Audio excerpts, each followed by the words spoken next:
इस वीडियो में हम देखेंगे biosphere reserves, wild life sanctuaries और नेशनल पार्क हमारे इंडिया में कौन कौन से इंपॉर्टेंट हैं जो आपके एग्जाम में आते हैं। सबके नाम देखेंगे क्या हैं और उनसे जुड़ी क्या खासियतें हैं, सब कुछ इसी वीडियो में हम डिस्कस करेंगे। तो ध्यान से देखिएगा वीडियो, बहुत सारे क्वेश्चंस इसमें से आपके आने वाले हैं। चलिए स्टार्ट करते हैं आज की वीडियो।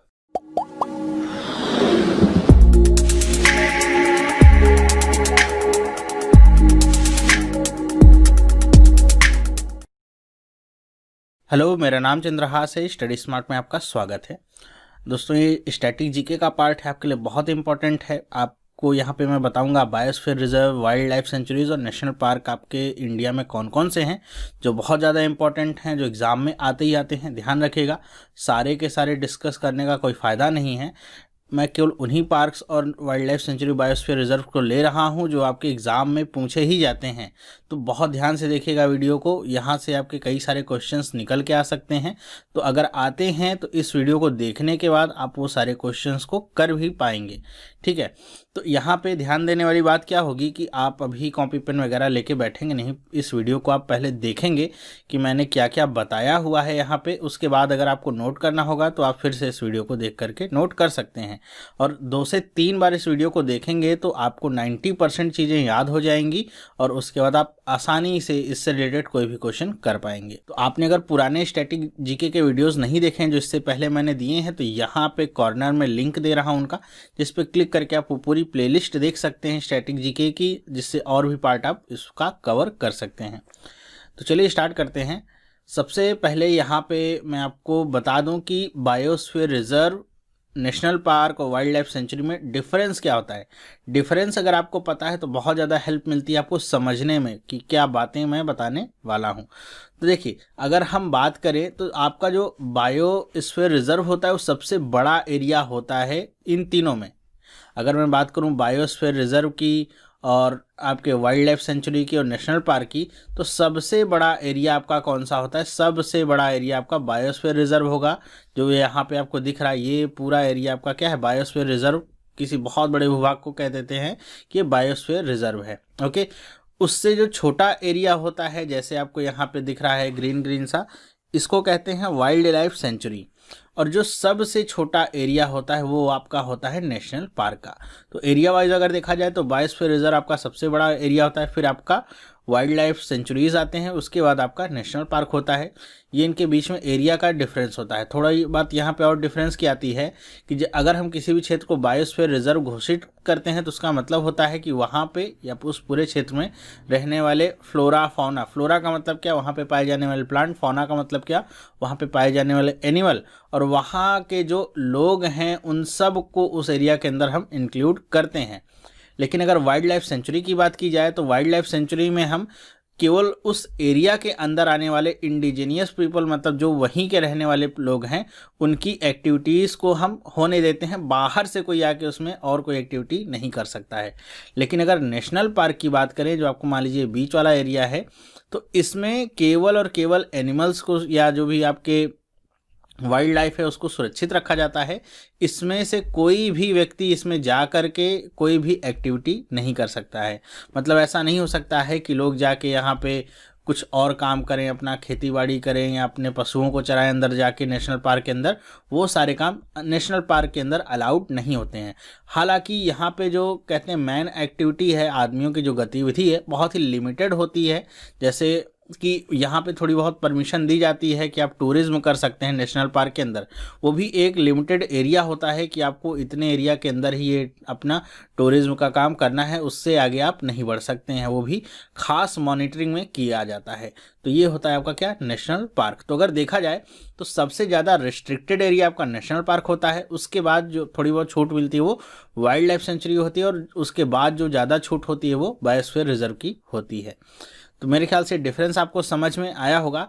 अब आपको मैं ले चलता हूँ, बताता हूँ स्टेट वाइज कि हमारे अलग अलग स्टेट में कौन कौन से नेशनल पार्क या वाइल्ड लाइफ सेंचुरीज अभी मौजूद हैं। साथ में यहाँ पे मैं डिस्कस ये भी करूँगा कि आपके कौन कौन से आपके वाइल्ड लाइफ सेंचुरीज या नेशनल पार्क को यूनेस्को की वर्ल्ड हेरिटेज साइट में सम्मिलित किया गया है। सारी चीज़ें इसी वीडियो में आपको देखने को मिलेंगी। तो देखते हैं। अब देखिए यहाँ पे मैं आपको बताता हूँ कि राजस्थान में आपके कौन कौन से इंपॉर्टेंट नेशनल पार्क और वाइल्ड लाइफ सेंचुरीज यहाँ पे पाए जाते हैं। यहाँ पे हमको केवल ये याद रखना होगा कि नेशनल पार्क या वाइल्ड लाइफ सेंचुरी का नाम क्या है और वो कौन से राज्य में है। बहुत कम क्वेश्चन यहाँ पे आपको एग्जाम में देखने को मिलेंगे, मेरे ख्याल से 4 या 5 ऐसे केवल नेशनल पार्क या वाइल्ड लाइफ सेंचुरीज है जिनके बारे में ये भी पूछा जाता है कि वहाँ पे कौन से जानवर रखने हैं, और वो मैं आपको यहाँ पे बताता चलूँगा। तो आप बहुत ज़्यादा इसकी टेंशन मत लीजिएगा कि हर एक नेशनल पार्क का नाम जानना है, कौन से स्टेट में है ये भी जानना है, कौन कौन से जानवर रखे जाते हैं ये भी जानना है, कौन से डिस्ट्रिक्ट में है ये भी जानना है, कब बना था ये भी जानना है। तो ये सारी चीज़ें नहीं पूछी जाती हैं। अगर आप बैंक और एसएससी की तैयारी कर रहे हैं तो आपको केवल इतना समझ के रखना है कि नाम क्या है पार्क का और वो कौन से स्टेट में है। 90% चीज़ें यहीं से आपकी ख़त्म हो जाती हैं, इतना अगर आपको पता है तो। ओके, 10% जो आपको बचेगा वो मैं आपको एक्स्ट्रा में बताता रहूँगा। तो यहाँ पे देखिए सरिस्का वाइल्ड लाइफ सेंचुरी, ये आपकी कहाँ पे पड़ती है, राजस्थान में पड़ती है।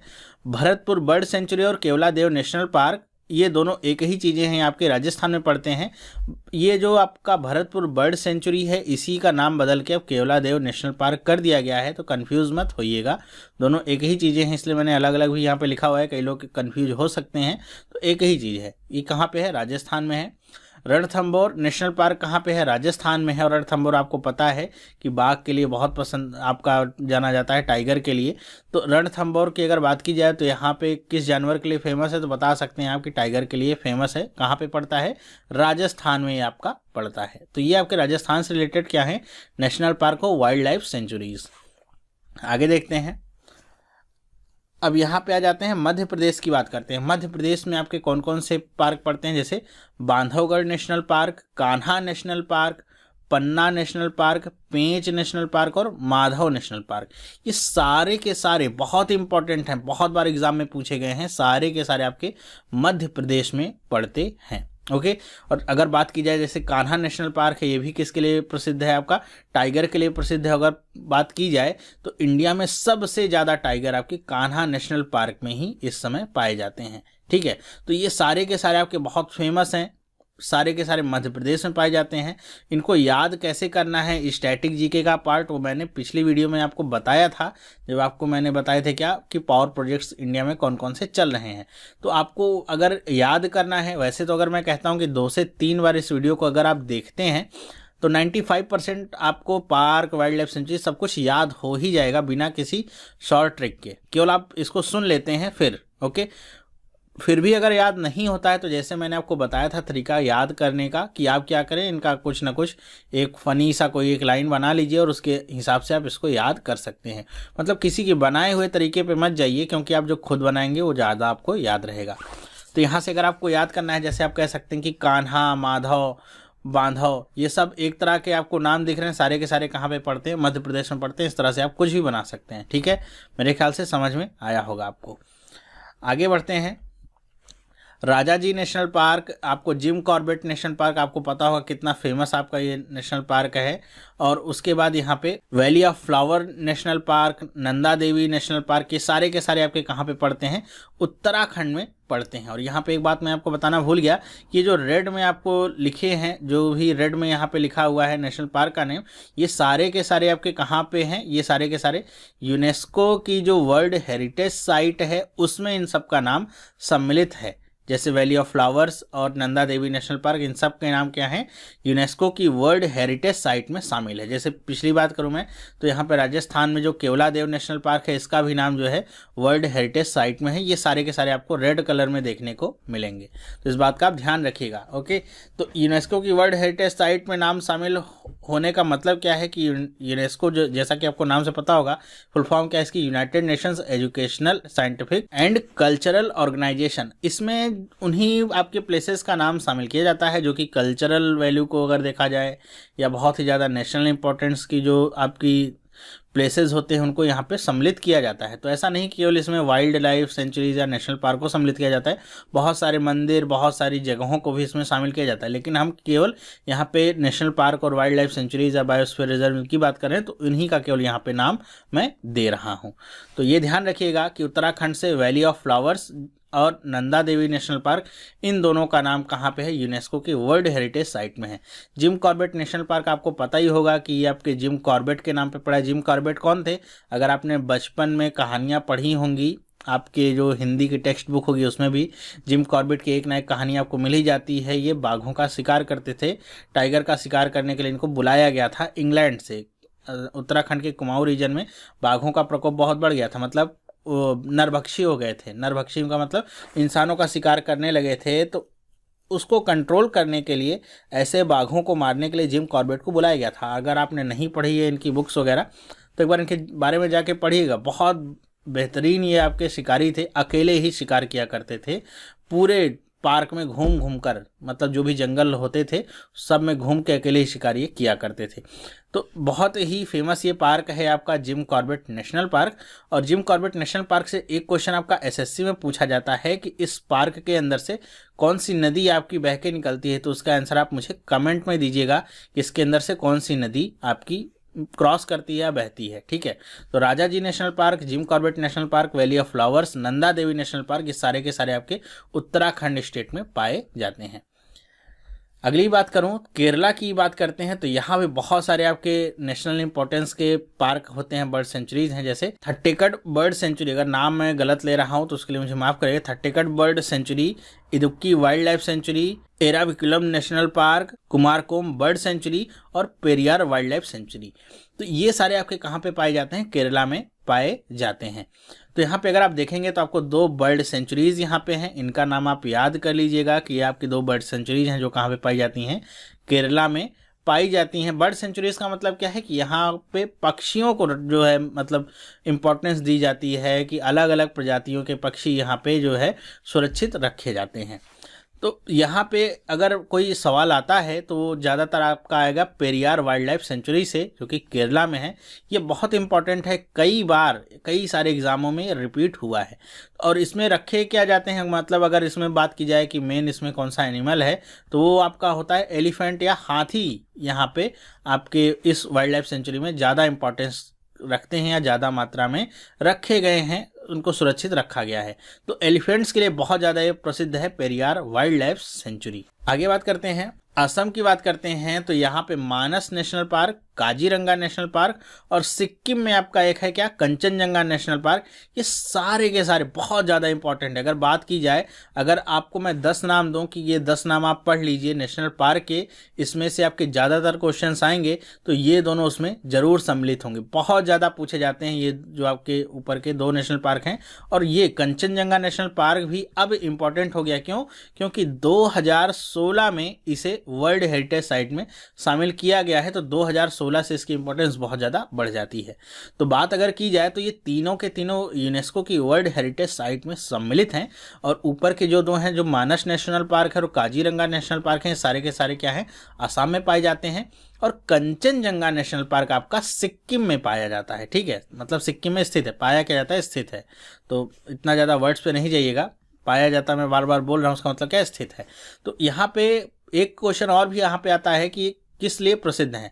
तो अगर हम बात करें काजीरंगा नेशनल पार्क की, तो ये आपके 1 हॉर्न राइनो या एक सींग वाले गैंडे के लिए बहुत ज़्यादा प्रसिद्ध है। इससे यही क्वेश्चन आपका बार बार पूछा जाता है, या तो ये पूछा जाता है काजीरंगा नेशनल पार्क कहाँ पे स्थित है, या तो ये पूछा जाता है कि काजीरंगा नेशनल पार्क किसके लिए प्रसिद्ध है। तो किसके लिए प्रसिद्ध है, 1 हॉर्न राइनो के लिए बहुत ज़्यादा प्रसिद्ध है।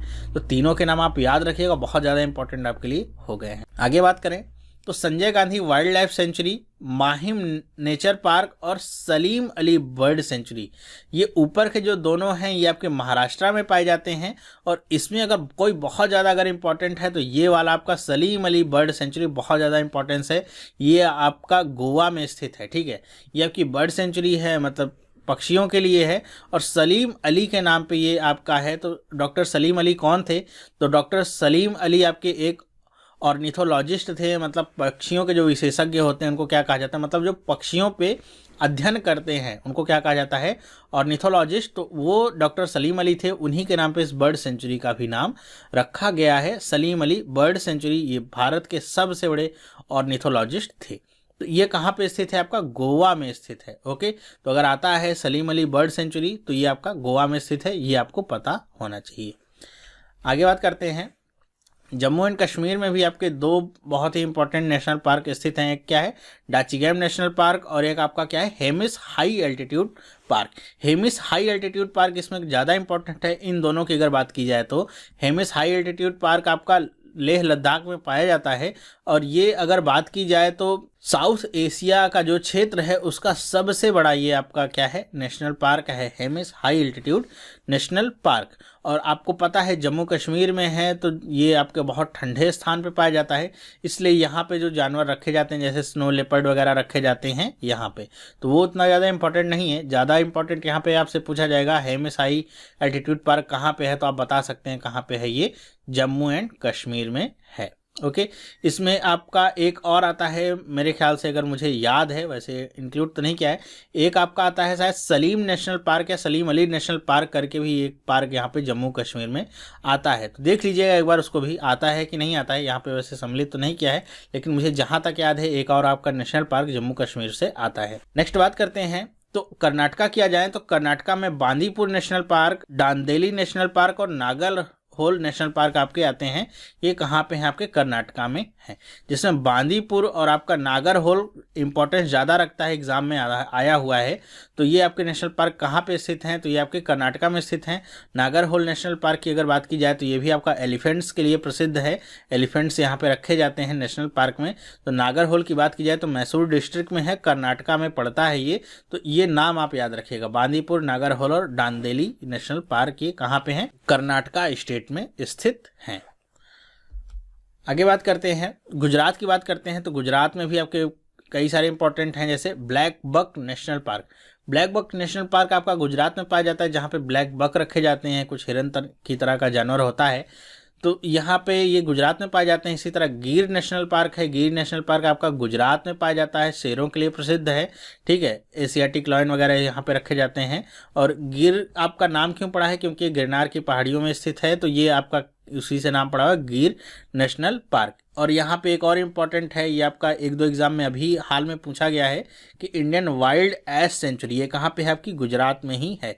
यहाँ पे वाइल्ड एस को रखा जाता है, तो वही उसी की केवल ये सेंचुरी ही है, तो यहाँ पे इसका नाम पड़ा है इंडियन वाइल्ड एस सेंचुरी, कहाँ पे, गुजरात। तो यहाँ पे अगर इंपॉर्टेंट की बात की जाए तो आपका गिर नेशनल पार्क बहुत ज़्यादा आपका एग्जाम में पूछा जाता है, और आजकल ये इंडियन वाइल्ड एस सेंचुरी भी काफ़ी पूछा जा रहा है एग्जाम में, तो इन दोनों को आप खास ध्यान रखिएगा याद करते हुए। फिर आगे बात करते हैं हिमाचल प्रदेश की, तो हिमाचल प्रदेश में आपके दो नेशनल पार्क यहाँ पे दो, एक नेशनल पार्क और एक वाइल्ड लाइफ सेंचुरीज हैं। एक तो क्या है, ग्रेट हिमालयन नेशनल पार्क, जिसको अब शामिल कर लिया गया है किसमें, यूनेस्को की वर्ल्ड हेरिटेज साइट में इसको शामिल कर लिया गया है, ग्रेट हिमालयन नेशनल पार्क को। तो याद रखिएगा हिमाचल प्रदेश से भी एक आपका नेशनल पार्क है जो यूनेस्को की लिस्ट में शामिल है, वो कौन सा है, ग्रेट हिमालयन नेशनल पार्क। दूसरा क्या है, रेणुका वाइल्ड लाइफ सेंचुरी, ये भी कहाँ पे आपका हिमाचल प्रदेश में स्थित है। फिर बात करते हैं नेक्स्ट, तो यहाँ पे अब आ जाए तो यहाँ पे आपके कुछ अलग अलग हैं, मतलब हर एक राज्य में कुछ अलग अलग हैं, तो इनको मैंने एक मिसलेनियस सा ही बना के रखा हुआ है। इनको देखिएगा कि जैसे उत्तर प्रदेश में है तो दुधवा नेशनल पार्क उत्तर प्रदेश में स्थित है, तो दुधवा नेशनल पार्क कहाँ पे है, उत्तर प्रदेश में। यहाँ पे आपके हिरन वगैरह रखे जाते हैं, चीतल वगैरह रखे जाते हैं, तो दुधवा नेशनल पार्क कहाँ पे है, उत्तर प्रदेश में। इसी तरह मुदुमलाई वाइल्ड लाइफ सेंचुरी कहाँ पे पाई जाती है, तमिलनाडु में आपकी पाई जाती है। नागार्जुना सागर वाइल्ड लाइफ सेंचुरी, पहले इसको आंध्र प्रदेश कहा जाता था, लेकिन अब ये तेलंगाना में स्थित है। तो अगर आपके पास पुरानी बुक्स वगैरह हैं या पुराने आपने पढ़े रखे हैं, थोड़ा सा अपडेट कर लीजिएगा अपने आप को कि अब ये तेलंगाना में है। सुल्तानपुर बर्ड सेंचुरी आपका कहाँ पे पड़ता है, हरियाणा के गुड़गांव में पड़ता है। अब इसका नाम हालांकि गुरुग्राम हो गया है, तो बात आपकी एक ही है, तो ध्यान रखिएगा कि नाम में कंफ्यूज अगर हो तो एक बार आप गूगल कर लीजिएगा नामों को, कि अगर कोई कंफ्यूजन है तो वो दूर हो जाएगी। हरियाणा में पाया जाता है, हरियाणा में कहाँ पे, गुरुग्राम आप नाम हो गया, तो गुरुग्राम आप लिख सकते हैं। फिर बात करें तो सुंदरबन टाइगर रिजर्व, ये आपका कहाँ पे पाया जाता है, वेस्ट बंगाल में आपका स्थित है।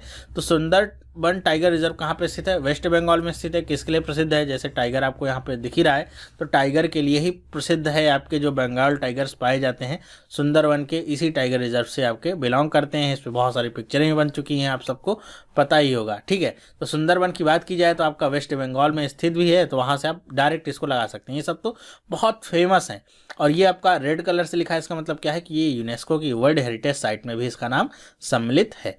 तो ये आपके क्या नेशनल पार्क और ये वाइल्ड लाइफ सेंचुरीज थी जिनको मैंने यहाँ पे आपको बताया है।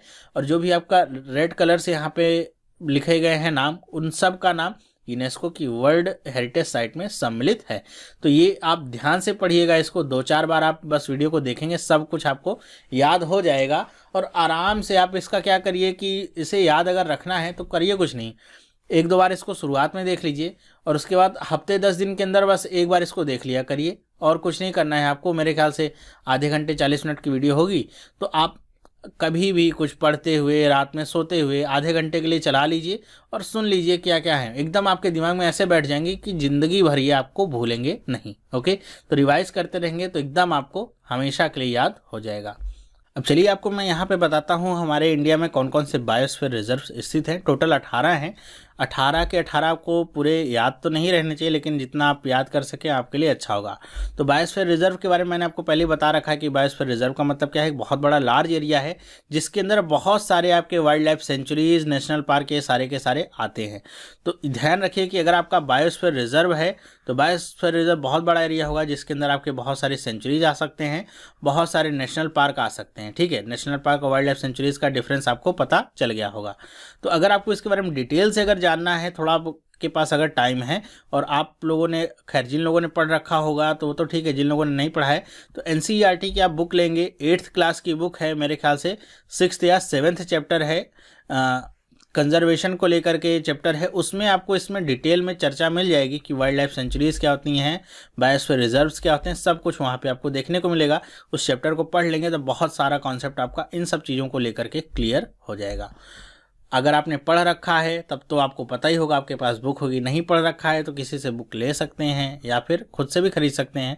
साइंस की बुक में आपको ये सारी चीज़ें मिल जाएंगी। 7th चैप्टर आपका शायद है, शायद कह रहा हूँ, देख लीजिएगा।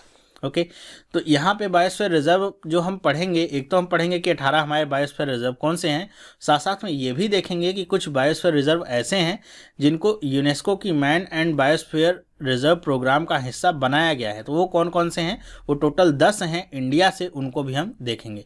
तो यहाँ पे जैसा आपको सामने दिख रहा होगा, कुछ तो है आपके जैसे लिखा हुआ है ये आपके बायोस्फीयर रिजर्व हैं, और कुछ हैं जो थोड़ा सा बोल्ड लिखे हुए हैं।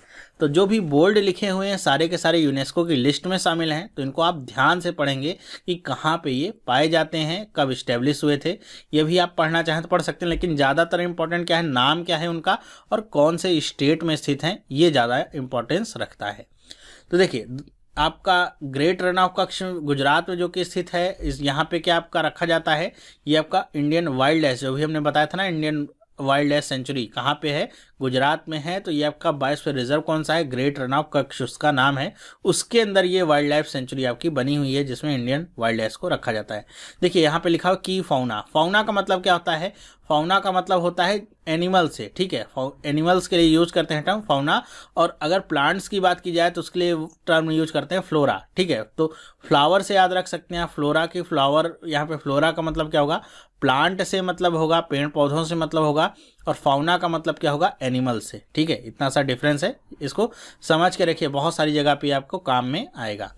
फिर बात करें गल्फ ऑफ मन्नार, ये आपका जो बायोस्फीयर रिजर्व है ये आप कहाँ पाया जाता है, तमिलनाडु में पाया जाता है।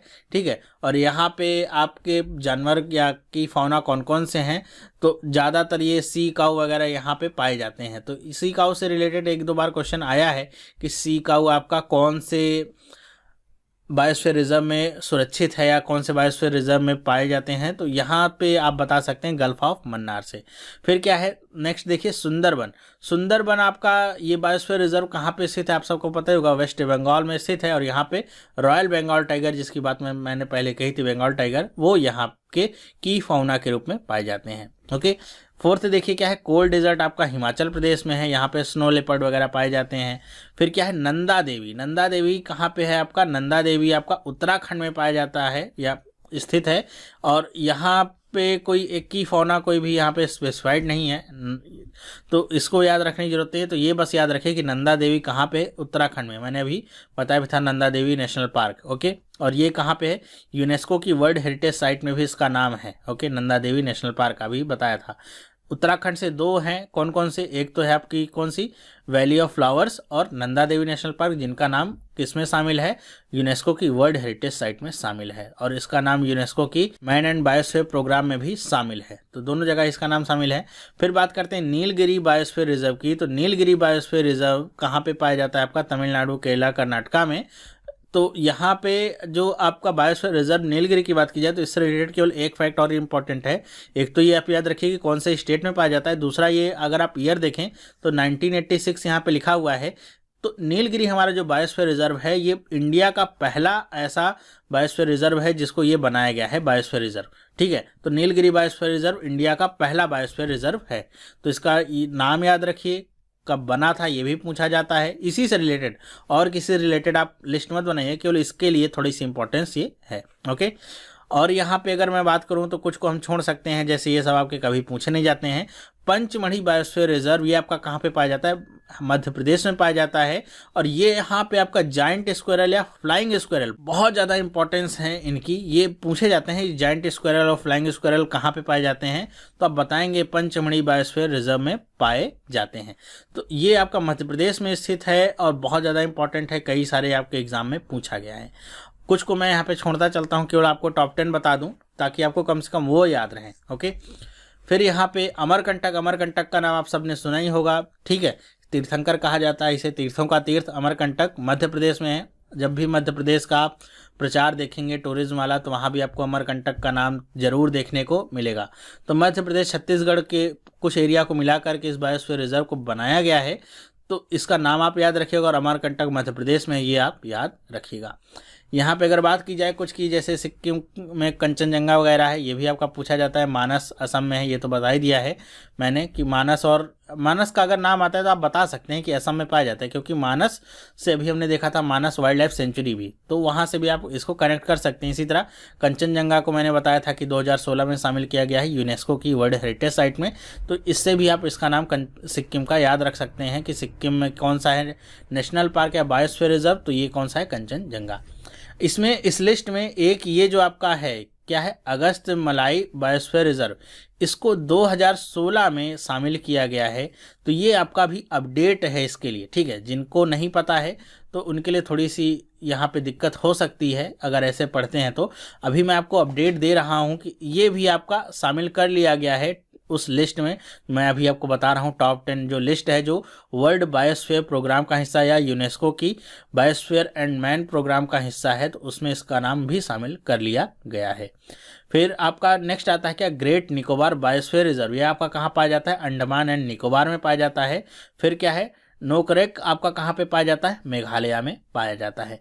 तो एक यहाँ पे छूटता है जो कि आपका क्या है, सिंपली पाल, सिंपली पाल आपका उड़ीसा में पाया जाता है, और ये आपका नेशनल पार्क भी है, टाइगर्स के लिए आपका प्रसिद्ध है, तो इसको आप नेशनल पार्क में भी आप इंक्लूड कर लीजिएगा सिंपली पाल को। और यहाँ पे बायोस्फीयर रिजर्व भी सिंपली पाल है जो कि आपकी टॉप 10 लिस्ट में आता है। तो दोनों तरफ से आप इसको याद रख सकते हैं, इसलिए इसको आखिरी में मैंने बताया है, क्योंकि वहाँ पे मैंने नेशनल पार्क वाले में इसको शायद इंक्लूड नहीं किया है, तो यहाँ पे इसको इंक्लूड कर देता हूँ कि सिंपली पाल में नेशनल पार्क भी है आपका, और यहाँ पे बायोस्फीयर रिजर्व भी आपका पाया जाता है। ये कहाँ पे है स्थित, आपका उड़ीसा में स्थित है। तो बायोस्फीयर रिजर्व की बात की जाए तो यहाँ पे जो बहुत ज़्यादा इंपॉर्टेंट हैं वो आपके 10 हैं, वो 10 मैंने आपको यहाँ पे बता रखे हैं कौन कौन से 10 हैं। और अगर यहाँ पे बात की जाए तो आपसे नीलगिरी के बारे में बहुत ज़्यादा क्वेश्चंस आते हैं कि भारत का पहला बायोस्फीयर रिजर्व कौन सा था, तो नीलगिरी कहाँ पे स्थित है वो आता है, कौन से ईयर में उसको घोषित किया गया था वो भी आता है, ठीक है। बायोस्फीयर रिजर्व कौन से ईयर में घोषित किया गया था वो भी आपका आता है। और अगर इस स्लाइड की बात करूँ, इसमें से आपके कौन से इंपॉर्टेंट हैं, तो एक तो अमरकंटक बहुत इंपॉर्टेंट है, सिंपली पाल है, और ये आपका जो नया नया आपका भी आया है ये भी इंपॉर्टेंट है।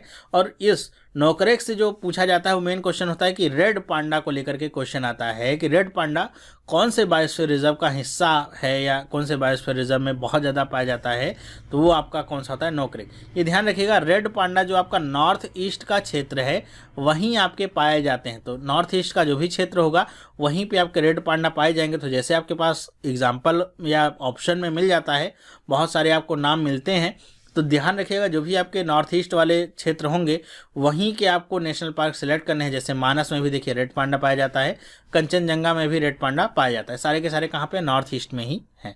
तो इतना आप थोड़ा सा कॉन्सेप्ट लगा सकते हैं अपने नॉलेज को बढ़ाने के लिए या कैसे आप इसको याद रख सकते हैं इस चीज़ के लिए। मेरे ख्याल से आपको समझ में आ गया होगा यहाँ पे बायोस्फीयर रिजर्व कौन कौन से आपके इंपॉर्टेंट हैं। जो अभी अभी ऐड हुए उनको तो आप एकदम याद रखिए, जैसे ये वाला आपका अगस्त मलाई है, ये आपका केरला और तमिलनाडु के एरिया को मिलाकर के बनाया गया है। तो ये बहुत इंपॉर्टेंट है, आगे आने वाले एग्जामों में शामिल किया जाए। क्यों? क्योंकि अभी 2016 में बना है, ज़्यादातर जगह पे अपडेट नहीं मिलेगा आपको, वेबसाइट वगैरह पे भी अपडेट नहीं मिलेगा। हाँ, जहाँ पे आपको करंट अफेयर वगैरह की साइट होंगी वहाँ पे आपको देखने को मिलेगा कि इसको नया नया शामिल किया गया है। लेकिन स्टैटिक जीके का पार्ट अगर बात करूँ जहाँ पे पुराना आपका पड़ा हुआ है, तो यहाँ पे इन सारी लिस्ट में थोड़ा सा फेरबदल आपको देखने को जरूर मिलेगा। इस वीडियो में तो अभी तक मैं जो वीडियो बना रहा हूँ आपकी, ये आपका नवंबर 30 है, तो 30 नवंबर तक की वीडियो का ये अपडेट है। आगे कुछ होगा तो इसमें आप खुद से सम्मिलित कर लीजिएगा। आगे आने वाले सालों में 2017 में कुछ और ऐड किए जाते हैं अगर, या कुछ निकाले जाते हैं तो उनको आप ऐड और निकाल अपने से लीजिएगा। ओके, तो इस वीडियो में बस इतना ही। आपका स्टैटिक जीके का बहुत इंपॉर्टेंट पार्ट था जो आपको मैं कई दिनों से देना चाह रहा था, आज आपको दे रहा हूं। तो देखिएगा, ध्यान से इसको पढ़िएगा। ये केवल एक एग्जाम में नहीं, बहुत सारे आपके एग्जामों में आपके पूछे जाते हैं ये सारी, और वैसे भी हमको अपनी जनरल नॉलेज के लिए भी ये सारी चीज़ें पता होनी चाहिए। तो अगर वीडियो आपको पसंद आया है तो आप कमेंट जरूर करिएगा कि वीडियो आपको कैसा लगा। और एक चीज़ और मैंने आपसे कहा है क्या कि जिम कॉर्बेट नेशनल पार्क के अंदर से कौन सी नदी आपकी निकलती है, ये भी आप कमेंट करके मुझे बताइएगा। अगर आपको पता है तो, नहीं पता है तो पता कर लीजिएगा, ठीक है। और वीडियो पसंद आया तो इसे लाइक करिए, अपने दोस्तों के साथ भी इसे शेयर करिए, जिससे ज़्यादा लोगों तक ये वीडियो पहुँच सके। तो यहाँ पे आपको देखना क्या होगा कि इसको याद कैसे करना है। मैंने आपको कई सारे तरीके बताए हैं। पहला तरीका तो मैं आपसे कहूँगा कि इस वीडियो को आप 2 से 3 बार केवल देखिए, आपको 90% चीज़ें याद हो जाएंगी। विश्वास रखिए, 2 से 3 बार आप देखिए कंसंट्रेशन के साथ। मेरे ख्याल से 1 या 1.5 घंटे का समय लगेगा 2 से 3 बार रिपीट देखने में इसको, तो आपको 90% चीज़ें याद हो जाएंगी। उसके बाद आपको करना कुछ नहीं है, बस कि आप हर 10वें दिन पे इसको एक बार रिपीट कर लीजिए। आधे घंटे के लिए चला दीजिए, सोने से पहले देख लीजिए। आधे घंटे के लिए क्या आपका जाएगा? कुछ नहीं जाएगा। तो हर 10 दिन पे आप रिपीट कर लीजिए। आपको कुछ भी, कोई ना शॉर्ट ट्रिक बनाने की जरूरत है, ना तो कुछ याद करने की जरूरत। सारी चीज़ें दिमाग में ऐसे घुस जाएंगी आपकी कि 100% याद हो जाएंगी। नींद में भी कोई पूछेगा तो आप बता देंगे कौन सा आपका बायोस्फीयर रिजर्व कहाँ पे है, कौन सा नेशनल पार्क कहाँ पे है, कौन सा वाइल्ड लाइफ सेंचुरी कहाँ पे है, तीनों में डिफरेंस क्या है, सब कुछ आपको हमेशा के लिए याद रहेगा। स्टैटिक जीके इस तरह से आप बहुत आसानी से याद कर सकते हैं। तो इस वीडियो में बस इतना ही। ये वीडियो आपको कैसा लगा मुझे बताइएगा, और आपने चैनल को सब्सक्राइब नहीं किया तो आज इस चैनल को सब्सक्राइब करिए, जिससे इस तरह के जो वीडियोस हैं आपको मिलते रहें और आपकी प्रिपरेशन और अच्छी होती रहे। तो ये वीडियो देखने के लिए आपका बहुत बहुत धन्यवाद। अब हम मिलेंगे नेक्स्ट वीडियो में, तब तक के लिए have a nice day and bye.